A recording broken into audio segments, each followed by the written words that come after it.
بسم اللہ الرحمن الرحیم۔ السلام علیکم ورحمۃ اللہ وبرکاتہ۔ ناچنے اور گانے والے لوگ۔ نبی کریم صلی اللہ علیہ وآلہ وسلم نے ارشاد فرمایا کہ جو شخص کسی گانے والی کے گیت سے اور اس مغنیت سے لذت محسوس کرے گا تو قیامت کے دن اللہ تعالیٰ اس کے کان میں پگھلا ہوا سیسا ڈالیں گے۔ حضرت فضیل ابن عیاض رحمۃ اللہ علیہ نے فرمایا کہ گانا بجانا زنا کا منتر ہے۔ حضرت ضحاک رحمۃ اللہ علیہ نے فرمایا کہ گانا دل کو خراب اور خدا کو ناراض کرتا ہے۔ حضرت یزید ابن ولید رحمۃ اللہ علیہ نے کہا کہ اے بنی امیہ، تم گانے سے دور رہو کیونکہ گانا شہوت کو بڑھاتا ہے۔ ایک بزرگ فرماتے ہیں کہ اپنی عورتوں اور بچوں کو گانے بجانے سے دور رکھو، اس لیے کہ گانا زنا کی دعوت ہے۔ عرب کے ایک علاقے میں ایک شخص رہتا تھا جو کہ بظاہر تو مسلمان ہی تھا، لیکن جس طرح ہمیں اسلام پر عمل کرنے کے لیے کہا گیا ہے، ناچ گانے اور دوسری عیاشیوں سے منع کیا گیا ہے، وہ ان سب چیزوں کو نہیں مانتا تھا اور ہر طرح کی برائی میں شامل رہتا تھا۔ اس کا گھر قبرستان کے قریب تھا اور جس طرح کہا جاتا ہے کہ ایسی جگہوں پر بہت ساری احتیاطیں کرنی چاہیے، ہمارے نبی صلی اللہ علیہ وآلہ وسلم نے تو اس شہر کے خاموشہ میں دفن لوگوں کے لیے چلتے پھرتے سلامتی بھیجنے کو کہا ہے، یعنی السلام علیکم یا اہل القبور، یعنی تم پر سلامتی ہو، اللہ تعالی ہماری اور تمہاری مغفرت فرمائے۔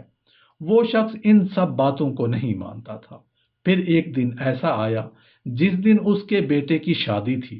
اس نے اپنے بیٹے کی شادی میں گانے اور ناچنے کا انتظام رکھا۔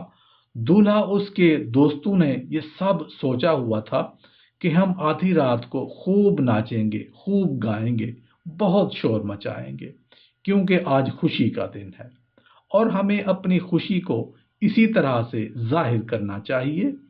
جب رات ہو گئی، شادی کی تقریب ختم ہو گئی، لیکن جتنے بھی مہمان تھے وہ سب وہاں ٹھہرے، کیونکہ آدھی رات کو بہت بڑی ناچ گانے کی محفل ہونے والی تھی۔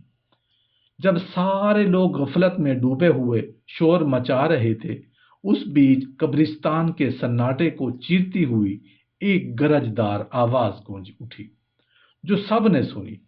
گرجدار آواز میں عربی میں کچھ شعر پڑھ رہا تھا کہ اے ناچ رنگ کی ناپائیدار، یعنی ہمیشہ نہ رہنے والی لذتوں میں گم ہونے والے لوگوں، موت تمام کھیل کود کو ختم کر دیتی ہے۔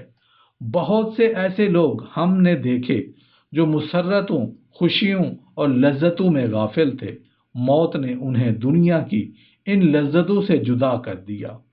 وہ آواز سن کر وہاں پر جتنے بھی لوگ موجود تھے سب ڈر گئے، سکتے میں آ گئے، لیکن کچھ ہی دیر میں اپنے کاموں میں لگ گئے۔ خیر، رات گئے تک وہ محفل چلتی رہی اور پھر تھک ہار کر سب اپنے اپنے گھروں میں چلے گئے۔